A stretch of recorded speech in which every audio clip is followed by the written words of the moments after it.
All right, so anyway, here we are with Jeff from Big Bad Voodoo Daddy. And first of all, man, thanks for hanging out. Appreciate you calling in. It's no problem, man. I'm glad to be here. Oh, hey, awesome. So, hey, how'd the show go last night? It went great, man. Everybody has just been really cool. Place sold out. Everybody seemed like they're having a good time. We had a really good time. Good age spread of people too. I mean, we saw people in their 40s and 50s, and young people. So it went really well. We're very happy. Good deal. Yeah, man. We were there with a whole bunch of people Sunday at St. Louis when you guys were there. Yeah, And you guys just sound tight. I mean, it's just it's the unbelievable. it's the road chops. Playing after for a while on the road, it makes you get tight, which is good. Yeah, what kind of like how much rehearsal time you guys put into all that? I mean, is it just the road, just day after day doing it, or? Yeah. At this point, it's just pretty much just playing, and then trying to keep that level, of execution and performance at that. So you sort of set a standard, and then every night you try to shoot for that and more. In the early days, we used to rehearse twice a week, and then it got to be fewer and fewer because we're playing so much, and sometimes we'll get a time off, and we'll schedule like 4 or 5 days in a row because we have all these new tunes. And so now what we've been doing is we try to get sound checks done a little early and work out new tunes during the sound check, Right. and then when we feel comfortable enough with them, then we start breaking them out. That's cool. So tour seems like it's going pretty well. Seems like you guys are getting a good response and everything. And Yeah, the tour's been going great. We're very fortunate with everything that's been happening. The record label has just been really positive, very supportive. Management, booking, and most importantly, people that are coming out to the shows. Every show is sold out. People have been really cool. We always make it a point to come out after the show and meet with people who have taken the time out of their day, their night, and spent money and stuff to come and hear us play.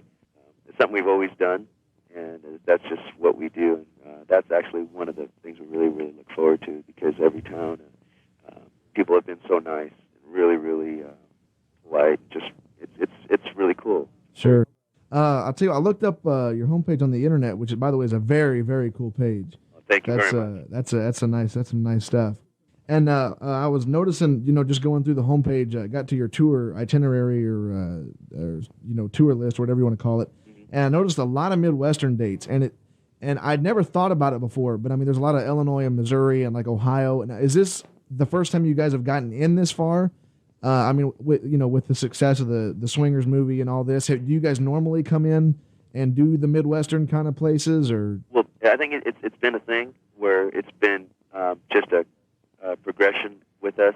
We've been growing as a band and growing in the sense where like say for example, a couple of years ago we flew out to New York, and we were in Michigan.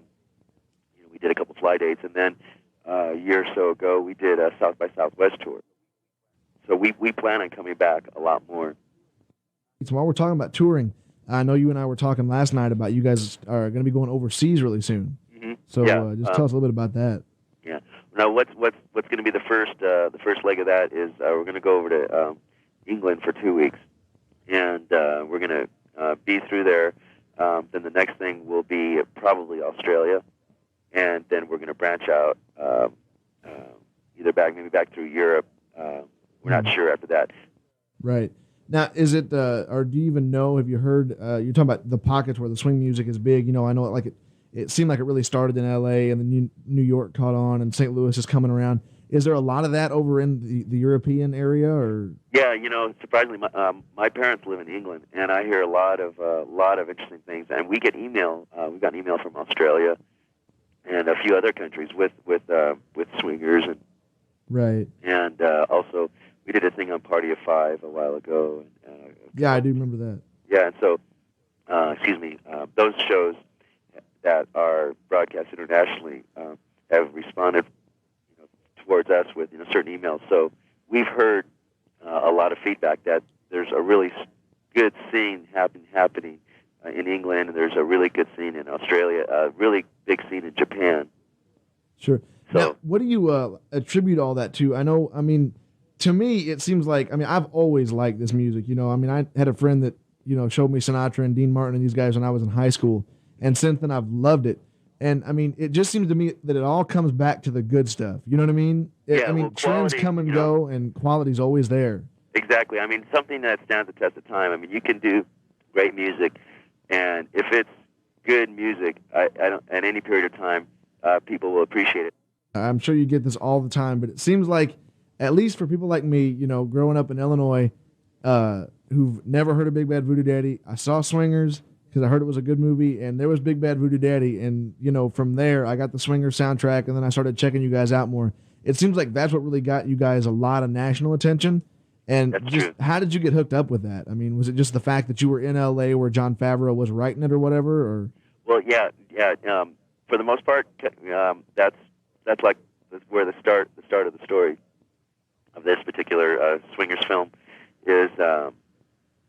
We started playing at the Derby, and we got the Wednesday night spot, and John would come out to the shows, and we just got to meet him, got to be friends, and at that time at the Derby, I mean, it was packed, but it was a little more intimate because it was the same people every night. right? And so after doing that, and we did it for 2.5 years, but after about 6 months or 8 months into that, you get to know the people really well, the people that work there, the Sure. people that come there, and so it's like cool because you have all week to do your stuff, and then Wednesday night is when you get together and find out how everyone's doing, what's happening, and so John was a part of that scene, and so we hung out, and then after the friendship was established, then we find out, he's writing a film, and which is cool, and then he approached us and asked us, we wanted to do this scene, and that's what I liked about the film too, because the film was really down to earth, and it was a representation, I think, of what was really happening and what is happening. Sure, yeah, it was an awesome movie, and just hearing you say that, I got so much more respect for him now. I mean, I didn't gather any assumptions, but I just kind of assumed he noticed this scene happen and learned a little bit about it and wrote the thing. But to find out that he was a part of it, that's it's awesome. Not like that at all. Yeah, he's really a cool guy.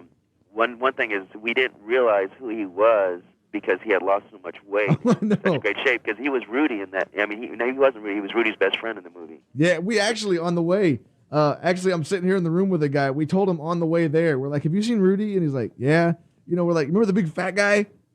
And he just and it took me a while to realize too. But And then just it hits you. yeah, and to think it's like, oh my gosh. Yeah, and then we realized, you're him, and you're that guy, but it's like when you do something, I mean, hindsight is always 20/20. So at the beginning of this, it's like, John was such a cool guy. It's like, and he was really down to earth. He goes, so we didn't make any, hardly any money at all, and it wasn't a money-making thing. Sure. But this was a project that he was doing. We really didn't know what it was about too much, but the fact that it was his thing, it was at the Derby, and that we were friends, we wanted to do that. And then it's, in the film business, I mean, you do a scene. Okay, you spent say tomorrow you're going to do a whole scene for doing this film. You don't know what it's going to be, and then you don't hear anything. 8 months later, you get a phone call. Okay, it's done. Would you come to the premiere? And that's what it was like. So we go to the premiere, and just going, okay, God, we don't know what it's going to be, but we want to be really stoked for him, because I mean, you have to hand it to anybody who starts out to do a film and finishes it. I mean, it sets a goal and attains that goal, achieves it, and so we were very happy. So we see the film and we go, wow, we really enjoyed it. This is really cool, and so for its success really blew me away, and I know blew a lot of people away. So hey, before we go, what's next? You guys obviously stay on the road for quite a while, and are you still working on new material or any plans for anything? I mean, I know you just got the CD out not very long ago, but any immediate plans or? Well, what we're going to do is, let's see, we've been out for about 2.5 months. We're going to be home for about a week, right? I think like the second week of May. We're going to go in the studio for a couple of days and do a little bit of recording. But we are going to be playing pretty much through the month of May. We're doing a bunch of fly dates. We're going to fly. We're doing some things in San Francisco. We're doing some things in different areas. We're going to have about maybe a total of 10 days off in May. And at the end of May, we're going out on another tour, which is going to be through. We're going to go through Canada, and then come down through the Midwest. It's going to be out for maybe about 3 or 4 weeks.